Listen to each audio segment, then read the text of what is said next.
Hello everybody, welcome to another video of mine, and today we will be doing template showcase for Jebus Outcast 2.82. I will tell you a little bit pieces about the history, from where it came, and how we evolved, let's say, from Jebus Cross into Jebus Outcast. So stay tuned and let's jump into that. So the history, that's always interesting topic, right? So it started really like 2, 3, 4 years ago when we were playing normal templates, but we decided, hey, let's play with one hero.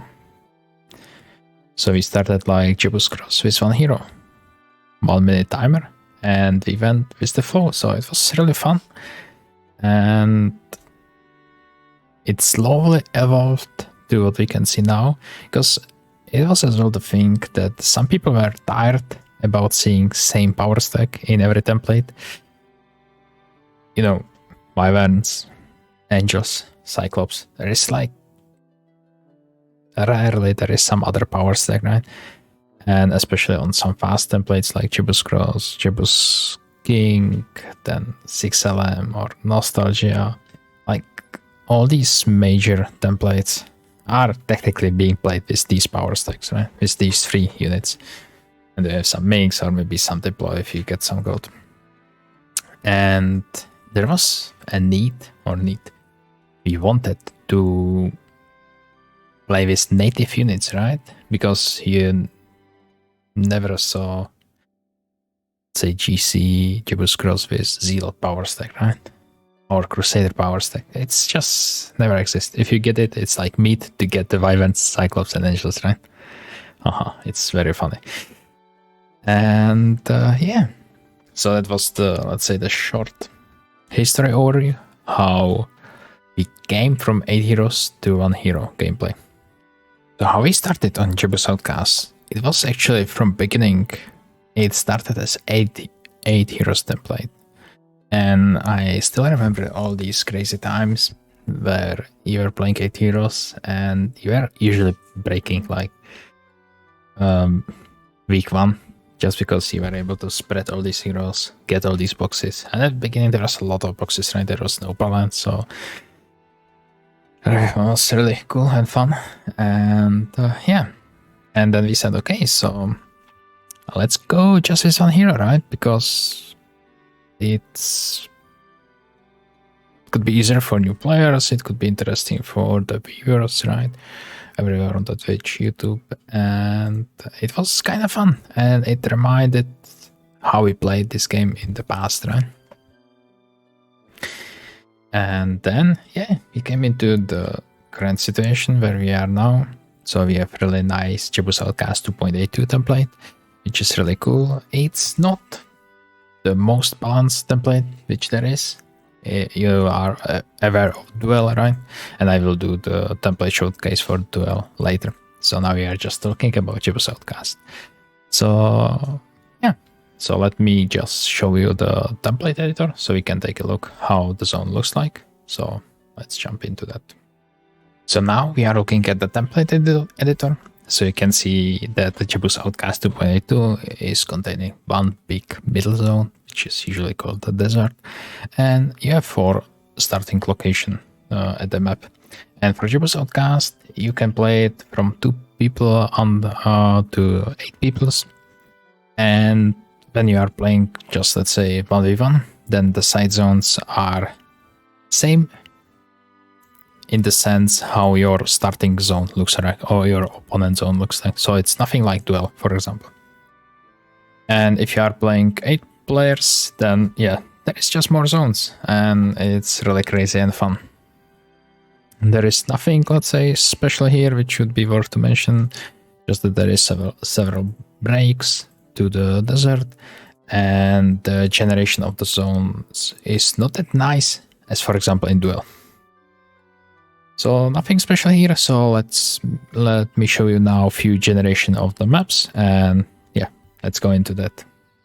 Alright, so now we are looking at the map of Jebus Outcast 2.82, and you can play with fake underground, and fake underground means that you can use 2DD. So when you are generating a template, you can check the underground, so you can double DD.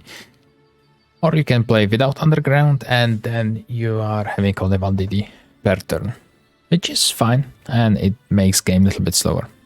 So when you are looking at the zones, so what I was already mentioning, that the zones are not, let's say, that nice, let's call it like this, that they are not having exact shape. And you are starting with 2 towns in your biome, and you have always town of your opponent, and you have the town which is in the middle. Then we have the middle zone, so-called desert, and then there is your opponent. And as for the side zones, as I said, they are special because they are connected by the roads. They are normal breaks, and it is, let's say, it looks like your starting zone. So there is nothing special in these zones. So it's also a question if you would like to go here. Most likely for what you would like to go here is to get, let's say, some utopias, get gold, and deploy some of the breaks, for example. So you can see this one is the same. So there are 2 stronghold towns. There is the middle town, and there is one of the opponent's towns.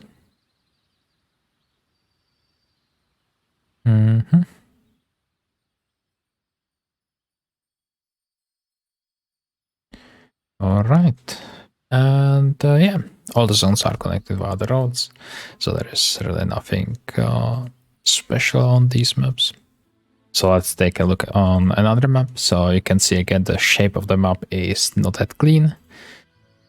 You have again a road to the middle, and the side zones are having roads inside, let's say, their side zones. So yeah, that's the Jebus Outcast 2.82 generation of the map. And now let me switch for castle, for towns and heroes, which should be most likely the pick. And I will shortly talk about the tier list.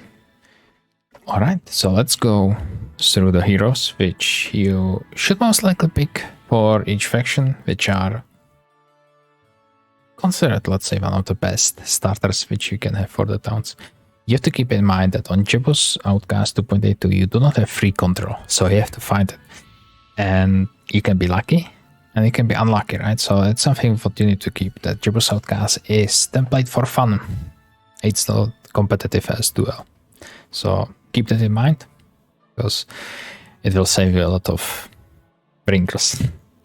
So let's take a look at the towns. So as castle, you have there few starters, because as I said, there is no control right from beginning. So you can easily go for Sorcha, you can go for Katarine, because that's just HoTA Sorcha, right? And of course, there could be the option to go for Caitlyn or Adelaide, or even Orin. So castle is quite flexible, and it's up to you. You want to have fun, right? So it's correct that there is not just one perfect hero which you should go for. For Rampart, it's again choice. You can go Iris to get the scouting, by Mage. You can go Genova, which is really strong, and yeah, the archery is good, and yeah. There could be as an option to go for Thorgrim for some memes to resist some magic. That's also an option. Because since there is no free control, you do not have that need for knowledge early game, right? And when you get all the RTs, it doesn't matter if you are mage or fighter, right? You have enough mana to do whatever you need. For tower, I think this is the town which have actually just one pickup, and that's Solmer. Solmer, and if you want to have fun, you can go Rissa. Just because offense, and yeah, basic mysticism, you can see it's free magic arrow per turn 9, so it's something to consider. But most likely we'll go for Solmer. As for Inferno, that's interesting town, right? And here you have like 3 choices, and depends on your mood, I would say, even because it's almost the same. So you have Fiona, good scouting for beginning. So you can see a lot of things. And the second is Marius, which is most likely the most stable pick, just because of the demon speed, especially if you want to demon farm. And the third hero which you could pick is Nymus, just because of offense, because advanced offense is really strong, really strong. All your units will hit like a tank. For Necropolis, yeah, again, since there is no control, but they are still vamps, right? So the gameplay is like the same. And here, of course, the Vidomino is choice. You could consider Tamika, go for the Dread Knights. But yeah, unfortunately, vamps are vamps, right? So you just want to get vamps, get middle, get boxes, and smork your opponent. But it is still choice. You could say that Aislinn is fine as well. There would be one benefit for Aislinn, that she has Wisdom, right? So that means you could be lucky and get TP Shrine, for example, in Biome. It could happen. For Dungeon, yeah, this is Jebus Outcast, so that is Deemer. So play Deemer. And if you don't want to play Deemer, you can go Damakon. That's also fun. Go for the dragons and yeah, smork the things down. So Deemer, Damakon. As for Stronghold, yeah, here it's easy. Shiva all the way. You can go for some Battle Mage to be able to get Water Magic, but no, just go Shiva and win without Water Magic, like True Man or True Lady. As for Fortress, you can go for fun for Adrienne, which is really cool, to cast the Inferno with speed 1. That's something that I really like to do. It's strong early, it's not good late game, right? Sure. But yeah, then it's either Broghild or Alakin. And it's tough, right? So both of them are good. So Broghild will see more, Alakin will do more damage. So you need to decide between these two. So it's really up to us, your playstyle. And as for Conflux, so here it's a tough question, right? Because since you don't have free control, you'll most likely want to start as Moner, just because of offense, logistic, and you get a lot of RLEs, so you can do a lot of damage early. You could still go for mage like Lambefa or Enean, because at some point you will get the control, right? But again, at that point you will have a lot of mana, so it doesn't matter if you're mage or not. And yeah, logistic is not that bad early. And as for Cove, yeah, the power of AOShes is just too big, so you need to go for AOShes like every time. You could... No, just play AOShes. That's the best choice for Cove. You should not pick up anything else. And for the tier list, it's Jebus Outcast 2.82. Play it for fun, play it for enjoyment, playing for RNG. Enjoy yourself, play the heroes which you would not normally play. Just this is the fun, cool template, so enjoy yourself. So maybe disregard all my heroes and just go for all random. Just have fun playing this template and be ready that RNG can kick you. In good way, in bad way. So you need to be ready. You need to think about that. Right? Because your opponent can be lucky and 1-5 he can do the dope.